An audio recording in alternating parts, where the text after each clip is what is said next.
పచ్చని పొలాలు, పక్షుల కిలకిల రావాలు చేస్తూ పాడుతున్న ఒక చిన్న గ్రామం. ఆ గ్రామంలో సంక్రాంతి పండుగ సందడి మొదలైంది. ఈ పండుగ కుటుంబ ప్రేమ, ఆనందం మరియు రైతుల కృషికి కృతజ్ఞత చెప్పే పండుగ.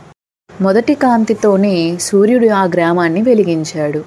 ఊరిలోని ప్రజలు పండుగ కోసం సంతోషంగా తయారయ్యారు. పొలాల మధ్యలో ఉన్న ఒక అందమైన గ్రామీణ ఇంట్లో తండ్రి మామిడి తోరణములు తలుపుకు కడుతున్నాడు. తల్లి పసుపును రుబ్బుతోంది. తల్లి ముగ్గు వేయడం మొదలుపెట్టింది. పిల్లలు పువ్వులు చెల్లి రంగులద్దుతూ ఆమెకు సహాయపడుతున్నారు. తాతయ్య పిల్లలు చేసే సందడిని చూసి మురిసిపోతున్నాడు. కిచెన్లో పిండి వంటలు మొదలయ్యాయి. చక్రాలు మరియు అరిసెల సువాసనతో పండుగ జోష్ మరింత పెరిగింది.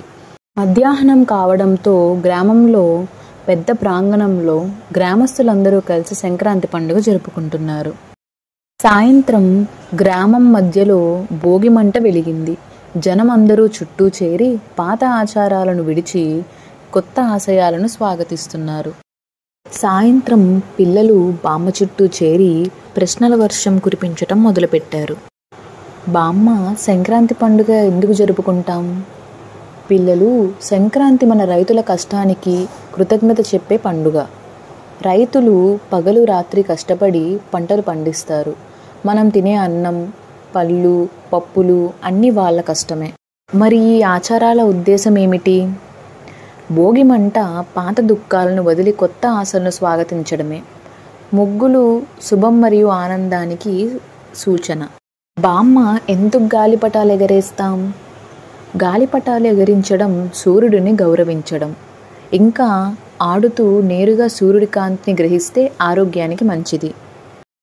మనం బెల్లం నువ్వులతో చేసే మిఠాయిలు ఎందుకు తింటాం? అవి శక్తినిచ్చేవి.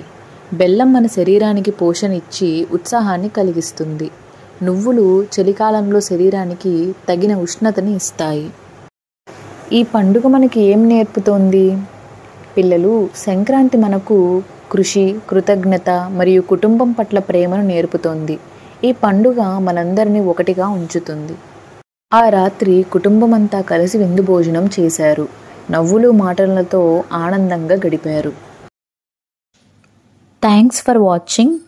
Please like, share and subscribe to our channel for more videos.